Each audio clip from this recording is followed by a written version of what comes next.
अस्सलाम वालेकुम students. Class 6 अपनी इंग्लिश की बुक देखिए, इंग्लिश रीडर।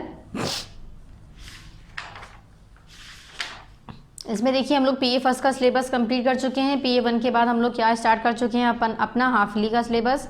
हाफली में कितने चैप्टर्स आ रहे हैं? लेसन नंबर 5 से हमारा स्टार्ट हो रहा है। और कहाँ कंप्लीट हो रहा है? लेसन नंबर 5 पढ़ना है, लेसन नंबर 6 पढ़ना है, लेसन नंबर 7 मैंने आपको कैंसिल करवा दिया है, देन लेसन नंबर 8 और लेसन नंबर 9। लेसन नंबर 8 भी पढ़ चुके हैं, लेसन नंबर 9। देखिए मैंने आपको 10 चैप्टर्स बताए थे, आप लोगों को ये चैप्टर्स पढ़ने हैं। लेसन नंबर 5 से लेकर कहाँ तक करना है? लेसन नंबर 9 तक, ठीक है। जिसमें से लेसन नंबर 5 पार्ट नंबर 5 में कंप्लीट कर चुके हैं हम।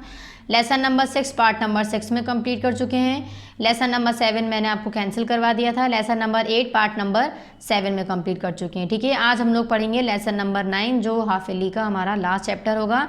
ये किस पेज पर पार्ट नंबर हो जाएगा? Part number 8, plants also breathe and feel. ये पेज नंबर है, पेज नंबर 46। ये हम लोग का है पार्ट नंबर 8, ठीक है। तो पार्ट नंबर 8 करेंगे आज हम लोग, जो है lesson number 9, plants also breathe and field, page number 46। यहाँ पर आज हम लोग का हाफिली का जो सिलेबस है वो कंप्लीट हो जाएगा। चलिए देखिए पेज नंबर 46 लेसन नंबर है, लेसन 9। यहाँ पर पार्ट शो करेंगे। पार्ट नंबर क्या है आप लोग का? पार्ट नंबर 8, ठीक है। यहाँ पर डेट शो करनी है आपको आज की, जब भी आपको वीडियो अपलोड होती है जब। नेक्स्ट है लेसन नेम है plants also breathe and feel. कह रहे हैं प्लांट्स यानी पेड़ पौधे जो हैं वो ब्रीथ यानी सांस लेते हैं और फील यानी कि महसूस करते हैं। कह रहे हैं प्लांट्स ऑल्सो यानी कि प्लांट्स भी सांस लेते हैं और महसूस करते हैं। जैसे कि ह्यूमन बींग्स हैं, एनिमल्स हैं, इंसेक्ट्स हैं, जो भी हैं ये सभी ब्रीथ भी करते हैं और सांस भी लेते हैं। इसी तरह से कह रहे हैं कि प्लांट्स जो हैं वो भी सांस लेते हैं और ब्रीथ करते हैं। देखिए चलिए स्टार्ट करते हैं चैप्टर का एक्सप्लेनेशन। देखिए सेम पेज नंबर है, पेज नंबर 46 पर स्टार्टिंग है। An instrument named crescograph has been described in this lesson that how useful it is and who invented it. कह रहे हैं कि इंस्ट्रूमेंट है, इंस्ट्रूमेंट हम किसी भी चीज़ को कह सकते हैं। कह रहे हैं जिसका क्या नाम है? Crescograph. Has been described in this lesson, जिसके बारे में इस लेसन में हमसे बताया गया है। That how useful it is and who invented it, कि ये कितना यूज़फुल है और इसको इन्वेंट किसने किया है। समझ में आ गया? हमें इस क्रेस्कोग्राफ के बारे में पढ़ना है। It was an undreamed of a thing. Starting करते हैं हम चैप्टर की, सेम पेज नंबर 46 पर ही है, ठीक है। It was an undreamed of a thing here was a man who has built a unique instrument. कह रहे हैं कि एक बार की बात बता रहे हैं, एक चीज़ बताई थी एक मैन ने, एक आदमी ने एक यूनिक यानी कि सबसे अलग इंस्ट्रूमेंट बनाया था। An instrument that could measure the growth of plant. वो इंस्ट्रूमेंट ऐसा इंस्ट्रूमेंट जिससे प्लांट की ग्रोथ जो है वो मेजर हो रही थी। Here was a man who had proved what this wonderful machine that plants have heart and can feel. कह रहे हैं ये जो आदमी थे इन्होंने प्रूव कर दिया था कि ये जो वंडरफुल मशीन है इससे प्लांट्स जो हैं वो हार्ट और फील यानी कि दिल भी रखते हैं और फील भी महसूस भी कर सकते हैं। जैसे दिल है तो फील महसूस कर सकते हैं। The machine showed that plants have site and sense. Machine से क्या क्लियर हुआ कि प्लांट्स देख सकते हैं, साइट यानी देख सकते हैं, देन सेंस यानी कि सेंस भी कर सकते हैं। Which tells them that a stranger is approaching, जो उनको पता चलता है, बताते हैं। कह रहे हैं your instrument is a wonderful thing said the great man. कह रहे हैं आदमी ने कहा आपका जो इंस्ट्रूमेंट है ये बहुत अच्छी चीज़ है। Who had come to the Paris conference of science, जो कहाँ आए हुए थे? पेरिस में एक कॉन्फ्रेंस थी वहाँ पर 19 में। They were amazed as the inventor showed them how to use the machine. कह रहे हैं कि वो ये सोचकर हैरान थे कि इसको यूज़ कैसे किया जाएगा। What do you call this instrument, यानी कि आप इस इंस्ट्रूमेंट को जो आपने चीज़ बनाई है प्लांट की ग्रोथ को मेजर करने के लिए, इसको क्या कहेंगे? दे आस्क्ड, उन्होंने कहा। किसने? उन आदमी ने, ठीक है, जो यहाँ ग्रेट मैन मिले थे। देन कह रहे हैं आ क्रेस्कोग्राफ रिप्लाइड जगदीश चंद्र बोस। अब जगदीश चंद्र बोस ने, यानी जो वो जगदीश चंद्र बोस कौन है? जिन्होंने जवाब दिया है कि ये क्रेस्कोग्राफ है। और ये जवाब कौन दे रहा है इस चैप्टर में? जिसने ये क्रेस्कोग्राफ जो है वो बनाया है, ठीक है।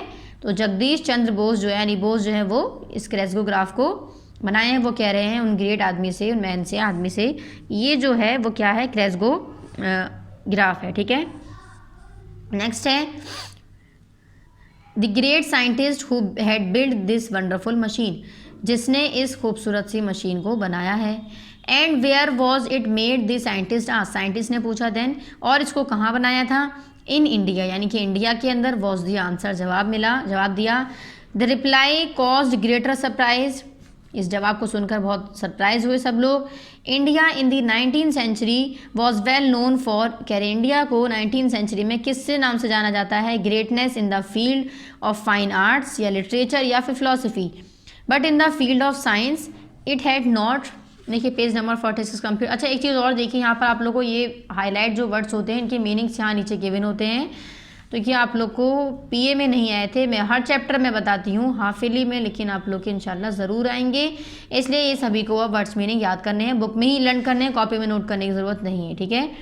नेक्स्ट आ जाइए पेज नंबर 47 पर, देखिए it had no progress much, sir Jagdish Chandra Bose was his invention made a name for himself and his country in the scientific world. ये नाम बता रहे हैं कि जगदीश चंद्र बोस जो हैं इन्होंने इन्वेंट किया था और जिनका इस कंट्री में साइंटिफिक वर्ल्ड, पूरे वर्ल्ड में ही नामो निशान है। Bose was born in 1858 in a village in Bengal, कह रहे हैं इनकी जो पैदाइश थी वो बंगाल में हुई थी 1858 में। बॉस की, बॉस कौन है, जगदीश चंद्र बोस, जिन्होंने ये जो है क्रेस्गोग्राफ को इन्वेंट किया है, ठीक है। नेक्स्ट है after studying physics at the Kolkata university, physics पढ़ने के बाद कोलकाता यूनिवर्सिटी से ही वेंट टू इंग्लैंड, वो इंग्लैंड चले गए फॉर फर्दर स्टडीज़, बाकी की पढ़ाई करने के लिए पूरी। He graduated from Cambridge, Cambridge university में उन्होंने ग्रेजुएशन किया। देन रिटर्न टू इंडिया, और फिर वापस वो इंडिया चले गए। And was appointed professor of physics in the presidency college eight Kolkata, और उनको वहाँ पर प्रोफेसर कहा गया, किसका, फिजिक्स का, ठीक है। नेक्स्ट है A 3-year struggle began between boss and the government in which he was victorious। देखिए विक्टोरियस कैसे कहते हैं, जिसको विक्ट्री मिली हो। देखिए कह रहे हैं 3 साल बाद स्ट्रगल यानी कि मेहनत करने के बाद उन्होंने क्या गेन किया, विक्टोरी गेन करी। नेक्स्ट है an Indian in those days of British rule, कह रहे इंडियन में जैसे कि इंडियन होते हैं, in those days of British rule था, ब्रिटिश का रूल था, यानी नियम रूल्स जो थे ब्रिटिश के थे। Usually received 2/3 of the salary पे टू अ यूरोपियन प्रोफेसर, और जो यूरोप में प्रोफेसर्स रहते थे उनको 2/3 यानी कि सपोज जैसे कि 300 सैलरी थी तो 2/3 मिलता था उनको उनकी सैलरी में से, यानी कि 3 हिस्से में से 2 हिस्से उनको दिए जाते थे, ठीक है। नेक्स्ट है bosses appointment was a temporary one, Bose का जो अपॉइंटमेंट था वहाँ वो सिर्फ टेम्पररी के लिए था, कंप्लीट मतलब कि परमानेंट नहीं था। So he was given 1/2 of the rate of for a European. Bose was not the man to take this quietly, अब जो बॉस थे वो ऐसा सोच रहे थे कि मैं ये सुनकर खामोश नहीं रह सकता, क्योंकि जो इंसान मेहनत कर रहे हैं उनको सभी को सेम अमाउंट में पैसे मिलने चाहिए, ठीक है। He felt that people who did the same amount and the same kind of work should be paid the same salary whatever race they belong to, यानी कि जो सेम अमाउंट में जो सेम वर्क जो कर रहे हैं उनको अमाउंट भी सेम मिलने चाहिए, ठीक है। It is worth remembering that discoveries do not come from the faithful followers and the yes man of science, they come from the doubters and the rebels. Bose was by nature a rebel. अब ये जो बॉस हैं, जो sir Jagdish चंद्र boss हैं, ये यही सारी चीज़ें सोच रहे थे कि ऐसा यहाँ पर क्यों है। नेक्स्ट देखिए सेम पेज नंबर 47 पर he refused to touch any part of his salary for 3 years। 3 साल तक रिफ्यूज कहते हैं मना करने के लिए, उन्होंने उनकी सैलरी को टच करने के लिए मना कर दिया। It was a question of his self respect, ये किसका सवाल था, उनके सेल्फ रिस्पेक्ट का क्वेश्चन था। And he was not ready to give up his principles, और वो अपने प्रिंसिपल्स को वापस भी नहीं करना चाहते थे। इन दी एंड विक्ट्री वॉज हिज, वो जानते थे लास्ट में उनकी ही विक्ट्री होनी है। Bose now began the work which has made him famous all over the world. अब उन्होंने ऐसा काम स्टार्ट किया जिससे वो पूरे वर्ल्ड में ही क्या हो गए, फेमस यानी कि मशहूर हो गए। He had from boyhood been interested in animal and plant life and now his work in physics led him back to his old love। कह रहे हैं उन्होंने जो काम किए उसकी वजह से उन्हें किस में इंटरेस्ट था। देखिए जब उससे बॉयहुड यानी कि लड़के थे तभी से ही उन्हें been interested in animal and plant life, उन्हें जानवरों में और प्लांट की लाइफ में रुचि थी। ठीक है, नेक्स्ट है and now his work in physics led him back to his old love. देखिए उन्हें जो था वो फिज़िक्स के प्रोफेसर थे, लेकिन उन्हें बचपन से ही जब वो बॉय थे बॉयहुड से यानी कि लड़के की उम्र से ही उन्हें किस चीज़ में शौक था, रुचि थी, यानी जो अच्छा लगता था करना वो क्या था, एनिमल्स में और प्लांट्स की लाइफ में, यानी कि जानवरों की और पेड़ पौधों की लाइफ में मज़ा आता था उन्हें। नेक्स्ट कह रहे हैं and now his work in physics, और जो अब उनका काम था वो फिजिक्स का था। Let him back to his old love, he अब वो अपने पुराने लव के बारे में यानी कि पुरानी जो चीज़ें उनको अच्छी लगती थी उनके बारे में, अपनी चीज़ों के जो उन्हें अच्छे से मोहब्बत से रखते थे उन चीज़ों के बारे में बता रहे हैं ये। He had notice that his wireless receiver showed signs of tiredness after it had been in use for some time but in some strange way got back its power after being rested. Here was food for thought, the kind of thought from which great discoveries come। अब वो अपना बचपना सोच रहे हैं कि वो किस तरह से थे, क्या क्या चीज़ें उन्होंने की थी। अब कह रहे हैं अब वो ग्रेट डिस्कवर सोच चुके हैं, डिस्कवरीज कर चुके हैं। वो कह रहे हैं अंटल थॉट थिंकर सोच रहे हैं until the end of the middle age, अब मिडिल एज तक की उम्र तक बता रहे हैं ये। The world was looked on as one beautiful unity, unity कहते हैं एकता को, ब्यूटीफुल खूबसूरत एकता, एक क्रिएटेड बाय गॉड जो कैसी बनाई है, यानी कि गॉड ने बनाया है सभी लोगों को ताकि वो आपस में खूबसूरती के साथ, यूनिटी के साथ, एकता के साथ रह सकें beautifully. Man believed that everything in the world from man to rocks and stones, man जो हैं बिलीव्ड करते हैं कि जितनी भी चीज़ें हैं वर्ल्ड में वो मैन से, वो रॉक्स और स्टोन्स जो हैं had its place and purposes. The discovers of Galilei and Newton change the world picture. ये सब क्या हैं, साइंटिस्ट हैं, न्यूटन है, गैलीली हैं, जिन्होंने क्या किया है, वर्ल्ड पिक्चर को चेंज किया है, बहुत सी चीज़ें डिस्कवर्स की, डिस्कवर्स हैं इसलिए discoverers. Man begin to study each branch of science separately in greater detail and they are developed several different. देखिए पेज नंबर 47 पर भी आप लोग को 4 वर्ड्स मीनिंग गिवन है, ये भी आप लोग को लर्न करनी है बुक से ही। ठीक है, नेक्स्ट आ जाइए फिर यहाँ पर देखिए page number 48। Kinds of science both however recognized a unit among all different branches of science. He realized that there was a similarity in the behavior of lifeless and living thing। कह रहे हैं उन्हें ये चीज़ realise हुई कि lifeless में जिनकी ज़िंदगी ना हो और जो लिविंग थिंग्स हैं उनकी ज़िंदगी में क्या है, सिमिलैरिटीज़ हैं। It was however not easy to convince other, कह रहे हैं लेकिन इसको कन्विंस करना दूसरों के सामने ईजी नहीं है। People hold on to their old beliefs and do not like to change them. कह रहे प्यूपिल्स जो हैं जिन्होंने उनको पकड़ रखा है, होल्ड कर रखा है, वो उसको चेंज नहीं करना चाहते, बिलीव यानी भरोसा नहीं करते, जो पुराने लोग, पुराने ज़माने के लोग हैं। कह रहे boss suggested that the animal, vegetable and mineral kingdoms were one and had a great deal in common. He said that plants and animals had a life of their own. कह रहे हैं कि जो बॉस थे, जो scientist थे, जो boss थे जिन्होंने ये इन्वेंट किया था, जो डिस्कवरर थे उसके क्रोमोग्राफी के, कह रहे हैं ये क्या कहते थे कि he said that plants and animals had a life of their own, यानी कि जो पेड़ पौधे होते हैं, जानवर, उनकी खुद की लाइफ होती है। एंड कुड बिकेम टायर्ड, और वो खुद ही यानी कि एक जगह एक पल में वो थक भी जाते हैं। डिस्प्रेस्ड और हैप्पी, यानी कि वो यही चीज़ें बार बार कह रहे थे।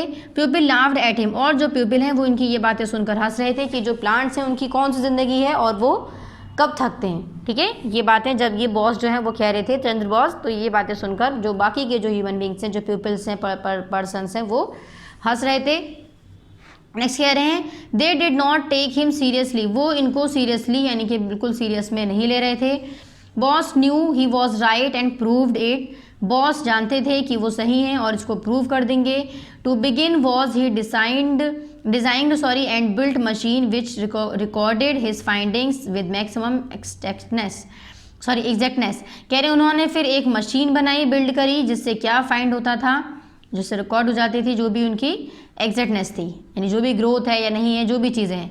दिस वॉज दी क्रेस्कोग्राफ, अब वो मशीन क्या थी, क्रेस्कोग्राफ थी। The amazing instrument which records the growth of plants, कह रहे हैं जो इंस्ट्रूमेंट था जो रिकॉर्ड रखता था प्लांट्स की ग्रोथ का, it magnifies the movement of plant tissue 10,000 times and can record the reaction of plants to manures. वो सभी चीज़ों का रिकॉर्ड रखता था, कितना मैन्योर्स, क्या क्या चीज़ें, जो भी चीज़ें उसमें यूज़ होती थी न्यूट्रिएंट्स, उन सभी चीज़ों का रिकॉर्ड रखता था। कौन? प्लांट्स में। कौन? क्रेस्कोग्राफ, जो इंस्ट्रूमेंट यानी जो मशीन बनाई गई थी। नेक्स्ट है नॉइज एंड अदर, और बाकी की जो भी स्टिमुली थी, ठीक है, यानी कि स्टिमुली किसको कहा गया है? थिंग्स दैट इनकरेज और एक्साइट। देखिए यहाँ भी आप लोग को वर्ड्स मीनिंग गिवन है। नेक्स्ट यहाँ लास्ट में पेज नंबर 48 पर स्टिमुली। नेक्स्ट कह रहे हैं the crescograph proved that Bose had not been wrong. Crescograph ने प्रूव किया कि जो बॉस हैं वो गलत नहीं है। It showed that plants have heart and are capable of feeling. इन्होंने ये कर दिखाया कि प्लांट जो हैं उनका दिल होता है और वो फील करने के कैपेबल यानी कि इस लायक होते हैं कि वो फील यानी महसूस कर सकें किसी भी चीज़ को। नेक्स्ट है the crescograph indicated that plants have a keen sight and react to rays of light and wireless waves. कह रहे जो क्रेस्कोग्राफ है इंडिकेट करता था प्लांट्स को हैव कीन साइट, यानी कि उसकी वो देख सकता है और वो फील कर सकता है। वायरलेस वेव्स हैं, उसमें लाइट्स हैं। नेक्स्ट है the machine proved that plants have a special sense and which tells them of the approach of a stranger. कह रहे जो मशीन थी वो प्रूव होता था उससे कि प्लांट्स के पास एक ख़ास सेंस होते हैं, विच टेल्स देम, जो बताते हैं, of the approach of a stranger. तो उन्होंने क्या किया, इस चीज़ को करके दिखाया कि ये जो मशीन है उसके पास सेंस है। वो क्या सेंस है कि वो किसी भी चीज़ को फील और महसूस यानी कि, और दिल है यानी कि हार्ट है, वो कर सकती है, ठीक है, by with the help of crescograph instrument. ठीक है, एक इंस्ट्रूमेंट का यूज़ किया था जिसका क्या नाम था? क्रेस्कोग्राफ। नेक्स्ट है उसको हम क्या कहते हैं? क्रेस्कोग्राफी। सेम पेज नंबर 48 पर ही है। The story of this great scientist will not be complete without some mention of his concern for India and her people. कह रहे हैं जो स्टोरी थी ग्रेट साइंटिस्ट की विल नॉट बी कंप्लीट नहीं हो सकी without some mention of his concern for India के लिए और पीपल्स के लिए। He had a deep faith in the intelligence of his countryman. Boss was certain that they were capable of doing great things today as their ancestors। ancestor यानी कि उनके जो पिछले जो लोग होते हैं जैसे मदर्स मदर या फादर्स फादर मदर, वो ancestors जिनको हम कहते हैं पुरखे हमारे, had done in the past, जो पास्ट में कर चुके हैं। In an address at a convocation of the University of Missouri in November 1927, Sir Jagdish Chandra Bose spoke about India's glory in the past and declared that it was action and not idleness that was responsible for the glory। उन्होंने क्या describe किया? चंद्र बोस ने कहा India's glory in the past में जो India's की glory है, and declare किया that it was action and not idleness, वो आइडलनेस नहीं है। That was responsible for that glory, जो रिस्पॉन्सिबल है, जिम्मेदार है ग्लोरी के। Her believed that there could be no happiness for a single person unless, कह रहे हैं कि कोई भी एक इंसान खुश नहीं रह सकता जब तक इट हैड बीन वोन फॉर ऑल, जब तक वो पूरी तरह से जीत ना जाए तब तक उसको खुशी हासिल नहीं होती है, चाहे वो किसी भी चीज़ की जीत हो। नेक्स्ट है and this great scientist wanted his countryman to have an undying hope and faith in future. और ये जो साइंटिस्ट थे इन्होंने कंट्रीमैन में ये बहुत ज़्यादा मशहूर और फेमस भी इस कंट्री में हुए। ठीक है, यहाँ पर देखिए सेम पेज फ्यूचर में अनडाइंग यानी कि जैसे कि डाइंग यानी कि मरा हुआ, अनडाइंग यानी कि मरने के बावजूद भी वो इस तरह से रहे जैसे कि वो अभी भी यहाँ पर उसमें अर्थ पर जीवित हों। अनडाइंग यानी कि ना मरा हुआ। इस तरह से उन्होंने अपनी लाइफ में इतने स्ट्रगल्स फेस की यानी कि मेहनत करी। तो हमें इस चैप्टर से क्या सबक मिलता है? कोई भी काम अगर हमें करना है तो हमें उसके लिए स्ट्रगल फेस करना होगा, मेहनत हमें करनी होगी, जिससे हमें चीज़ें प्रोवाइड होंगी। ठीक है, अपनी जो कामयाबी है वो हमें हासिल होगी। नेक्स्ट सेम पेज नंबर 48 पर यहाँ चैप्टर का कंप्लीट हो चुका है एक्सप्लेनेशन। सभी पेजेस पर आप लोग को वर्ड्स मीनिंग गिवन है। पेज नंबर 48 पर यहाँ आपको ये वर्ड्स मीनिंग गिवन है, ये भी आप लोग को बुक सिलेक्ट करने इंशाल्लाह हाफ ईयरली में आप लोग के आएंगे, पीए में नहीं आए थे। ठीक है, नेक्स्ट आ जाइए पेज नंबर 49 पर। एक्सरसाइजेस देख लिए। फर्स्ट है इसमें यहाँ पर भी लिखेंगे हम सभी लोग पार्ट नंबर कौन सा कर रहे हैं हम लोग, आई थिंक पार्ट नंबर 8 कर रहे हैं शायद। ठीक है, यहाँ पर डेट शो करेंगे। ठीक है, पार्ट नंबर 8 कर, एक सेकेंड, पार्ट नंबर 8 कर रहे हैं, लेसन नंबर 9, पेज नंबर 48 से, सॉरी पेज नंबर 46, 47, 48 पर हाफ सिलेबस का, सॉरी चैप्टर का एक्सप्लेनेशन कर चुके हैं। अब नेक्स्ट पेज नंबर 49 पर हम एक्सरसाइजेज स्टार्ट कर रहे हैं। तो यहाँ पर भी पार्ट नंबर 9 और डेट शो करेंगे जब भी ये वीडियो आप लोग को अपलोड होती है। ठीक है, नेक्स्ट है फर्स्ट, इसमें टिक द करेक्ट ऑप्शन। 3 क्वेश्चंस हैं, सॉरी 3 सेंटेंसेज हैं जो चैप्टर से लिए गए हैं। चैप्टर के अकॉर्डिंग जो करेक्ट ऑप्शन होगा उसको आप लोग को टिक करना है। ठीक, फर्स्ट है जिसमें से Bose refuse to touch any part of his history, sorry salary. Bose ने अपनी सैलरी में से मतलब कुछ भी टच करने के लिए मना क्यों कर दिया था? रिफ्यूज़ यानी मना कर देना। फॉर 1, सॉरी मतलब कितने टाइम के लिए, 1 साल के लिए या 2 साल के लिए या 3 साल के लिए या फिर ऑल ऑफ दिस। तो कितने साल के लिए मना किया था?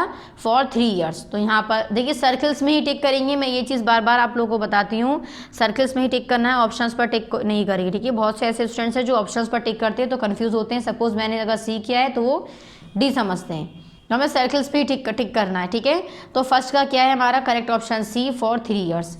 नेक्स्ट सेकेंड है after studying physics at Kolkata university, Bose friend कह रहे हैं कि फिजिक्स पढ़ने के बाद कोलकाता यूनिवर्सिटी में जब बॉस ने फिजिक्स कंप्लीट करी थी तो वो कहाँ गए थे? इंग्लैंड बाकी स्टडी करने के लिए या ऑस्ट्रेलिया गए थे कंप्लीट हिज न्यू इन्वेंशन, अपने जो नया इन्वेंशन था उसको कंप्लीट करने के लिए, या फिर अमेरिका गए थे टू डूइंग अ जॉब करने के लिए, या फिर नन ऑफ दिस यानी कि इनमें से कोई नहीं।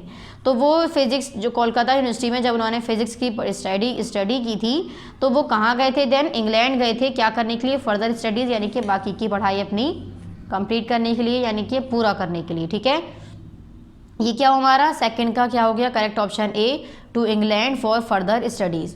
नेक्स्ट थर्ड है from boyhood Bose had been interested in, कह रहे हैं कि जब से वो लड़के थे मतलब बचपन से ही, चाइल्डहुड यानी बचपना, अब बॉयहुड यानी कि जब लड़के थोड़े से बड़े हो गए चाइल्ड से, देन उसकी एज की बात बता रहे हैं, यानी कि 9, 10, 11, 12, 13, 14, 15 एज की लगभग बात बता रहे हैं, 9 to 15 कह रहे हैं। उस वक्त के बाद बता रहे हैं कि जो बॉस थे उनको किस में इंटरेस्ट था? फिजिक्स में, एनिमल और प्लांट्स लाइफ में, या लिटरेचर और फिलोसफी में, या फिर नन ऑफ दिस। तो हमने क्या पढ़ा था? बॉस को किस में इंटरेस्ट था? एनिमल्स और प्लांट्स की लाइफ में। थर्ड का क्या हो गया? Correct option B, animal and plants life. ठीक है, फर्स्ट में क्या हो गया? Correct option C, for 3 years. Second का है correct option A, to England for further studies.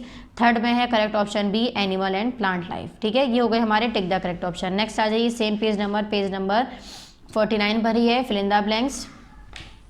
Fill in the blanks देख लेते हैं। देखिए यहाँ पर आप लोगों को उसमें वर्ड्स कुछ गिवन है, 5 वर्ड्स गिवन है, 5 आपकी फिल इन द ब्लैंक्स हैं, तो वो ब्लैंक्स को फिल करना है इन वर्ड्स की हेल्प से। ठीक है, इन वर्ड्स को लेते हुए इसमें फर्स्ट है it was and dash thing.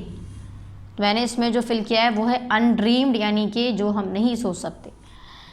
ठीक है, तो क्या है? It was an undreamed thing. कैसी चीज़ थी? अनड्रीम थिंग, यानी कि जिसको हम इमेजिन भी नहीं कर सकते, ख्वाब में भी नहीं देख सकते थे, ऐसी चीज़ जो थी वो उन्होंने इन्वेंट की थी, जो क्या था? क्रेस्कोग्राफ। यहाँ पर क्या आ जाएगा? अनड्रीम। फर्स्ट में क्या आ गया? अनड्रीम। तो अनड्रीम के ऊपर यहाँ पर क्या लिख लेंगे? फर्स्ट, यानी कि 1। नेक्स्ट सेकंड है the reply caused greater dash, जो उनका जवाब था उससे सभी लोग बहुत ग्रेटर यानी कि ज़्यादा क्या हुए? सरप्राइज हुए, यानी कि हैरान हो गए। तो यहाँ सरप्राइज लिखेंगे, यहाँ पर सरप्राइज के ऊपर लिखेंगे 2। देखिए स्पेलिंग जो है वो अगर यहाँ से क्लियर ना आ रही हो, समझ रही हो, यहाँ पर लाइट लिखा है थोड़ा, तो यहाँ जो आपको वर्ड्स गिवन है यहाँ से देखकर उसको कॉपी कर सकते हैं। ठीक है, तो फर्स्ट में क्या आ गया? अनड्रीम्ड। नेक्स्ट सेकंड में क्या आ गया? सरप्राइज। नेक्स्ट थर्ड देखिए bosses appointment was a dash 1, कह रहे बॉस का जो अपॉइंटमेंट था वो कैसा था? टेम्पररी था, तो टेम्पररी लिखेंगे यहाँ पर, और टेम्पररी पर क्या लिखेंगे? 3। फोर्थ है pupil did not take him dash, pupil जो थे वो क्या नहीं ले रहे थे? सीरियसली। सीरियसली लिखेंगे यहाँ पर 4th नंबर पर, और यहाँ पर क्या आ जाएगा? 4 में सीरियसली, और सीरियसली पर क्या आएगा? नंबर 4। नेक्स्ट फिफ्थ है इन दी एंड डैश वॉज हिज, कह रहे एंड में क्या था? डैश, यानी कि विक्ट्री जो थी वो उन्हीं की थी। विक्ट्री देखिए यहाँ पर है, विक्ट्री के ऊपर लिखेंगे 5, और यहाँ फिर फिल इन द ब्लैंक्स में क्या लिखेंगे? विक्ट्री। यहाँ fill in the blanks complete हो गई। नेक्स्ट आ जाइए सेम पेज नंबर 49 पर ही ट्रू फॉल्स है, इसको भी देख लेते हैं। देखिए सेम पेज नंबर 49 पर है, यहाँ फॉर्मेटिव असेसमेंट अभी हमने कंप्लीट किया है। फॉर्मेटिव असेसमेंट थे, ए था टिक द करेक्ट ऑप्शन, और सेकंड था fill in the blanks. Next same page number 49 पर ही समेटिव असेसमेंट यहाँ गिवन है, जिसमें सी है राइट ट्रू और false against the following statement, यानी कि ट्रू फॉल्स करने हैं हमें। फर्स्ट है जिसमें Bose was not ready to give up his principles, कह रहे हैं जो बोस थे वो रेडी नहीं थे अपने प्रिंसिपल्स को देने के लिए। ट्रू, क्या आ जाएगा इसमें? ट्रू यानी सही है। तो सही के लिए हमें क्या लिखना है? ट्रू।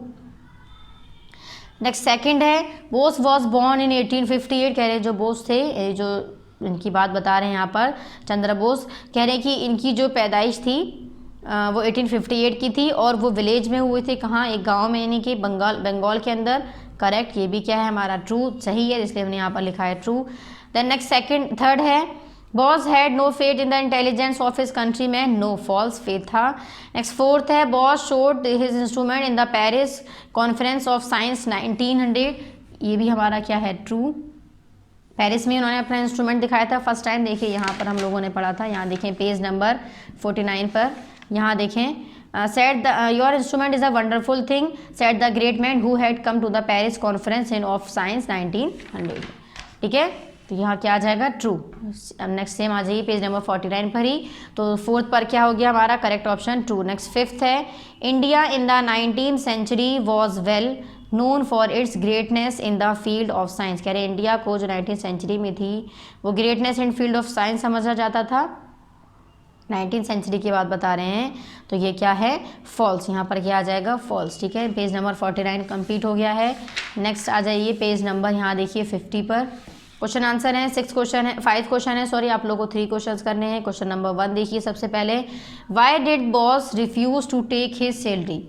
अब हमसे पूछ रहे हैं कि बोस ने, यानी चंद्र बोस ने, जिन्होंने इन्वेंट किया था जो क्या चीज़, क्रेस्कोग्राफ, उसको सैलरी, कह रहे हैं कि वो जो बॉस थे, कह रहे हैं उन्होंने सैलरी लेने के लिए रिफ्यूज़ यानी कि मना क्यों कर दिया था। तो हम आंसर लिखेंगे यहाँ पर, देख लिए मैंने इसको टिक किया है, answer number 1।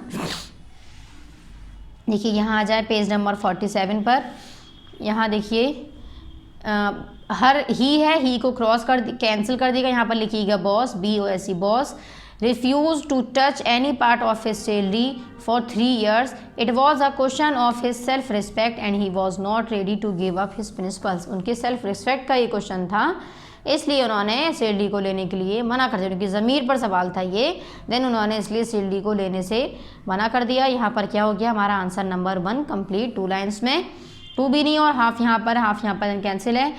Boss लिएगा, then refuse ही आपको नहीं लिखना है, यहाँ पर इसको कैंसिल कर दिए। बॉस रिफ्यूज्ड से लेकर हिज प्रिंसिपल्स तक आपको आंसर नंबर 1 कंप्लीट करना है। ठीक है, नेक्स्ट देखिए ये किस पर है? पेज नंबर 47 पर।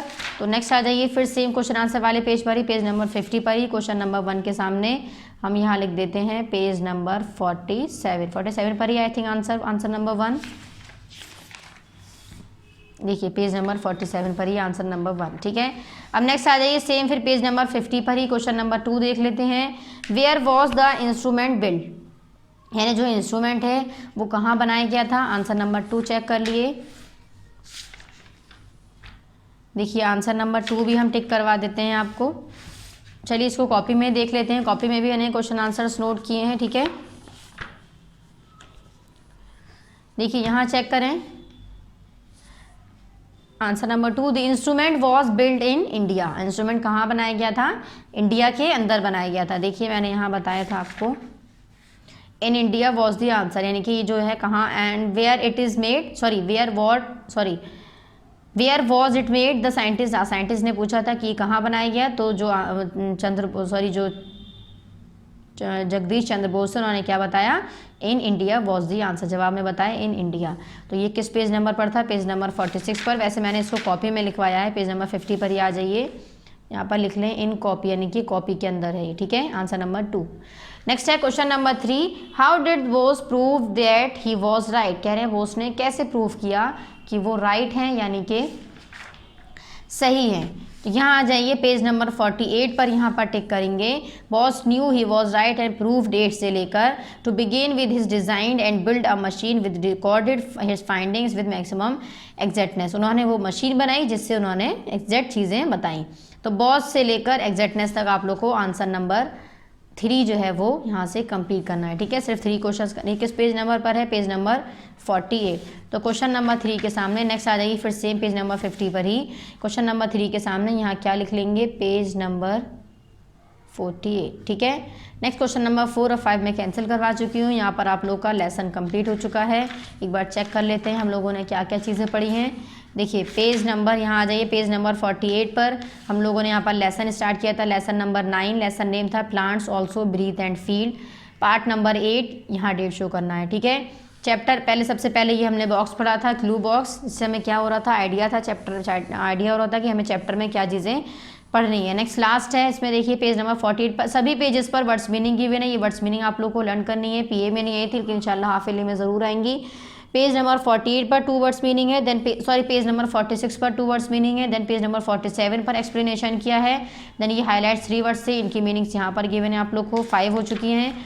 नेक्स्ट आ जाइए पेज नंबर 48 पर आप लोग को 4, 5, 6, 7 यहाँ पर गिवन है। टोटल 12 या 13 या 11 वर्ड्स मीनिंग है, ये आप लोग को बुक से ही लर्न करनी है, ठीक है। पेज नंबर देखिए 46 से लेकर देन पेज नंबर 48 तक हम लोगों ने चैप्टर का कंप्लीट एक्सप्लेनेशन किया था। नेक्स्ट पेज नंबर 49 पर हम लोगों ने एक्सरसाइजेज स्टार्ट करी थी। यहाँ पर भी पार्ट नंबर 8 और डेट शो करना है, जिसमें फर्स्ट था फॉर्मेटिव असेसमेंट। इसमें सबसे पहले टिक द करेक्ट ऑप्शन और फिल इन द ब्लैंक्स करे थे। देन सेम पेज नंबर 49 पर ही सबमिट असेसमेंट था। इसमें सबसे पहले हमने ट्रू फॉल्स करे थे। देन नेक्स्ट आ जाइए पेज नंबर 50 पर हम लोगों ने आंसर दी फॉलोइंग क्वेश्चंस करे हैं। और यहाँ पर हम लोग का हाफ ईयरली का जो सिलेबस है वो क्या हो रहा है, क्लास 6 कंप्लीट हो रहा है, तो यहाँ पर लिख लेंगे हाफ ईयरली सिलेबस कंप्लीटेड, ठीक है। यहाँ तक ही सिर्फ आप लोग को हाफ ईयरली का सिलेबस पढ़ना है। नेक्स्ट पेज नंबर 51 पर आप लोग को कोई भी वर्क नहीं करना है। यहाँ पर हम लोगों ने हाफ ईयरली का अपना जो भी वर्क था वो कंप्लीट कर लिया है, ठीक है। यहाँ तक सभी लोग अपना वर्क कंप्लीट कर लिए और अपनी प्रिपरेशन स्टार्ट कर दिए। Thank you.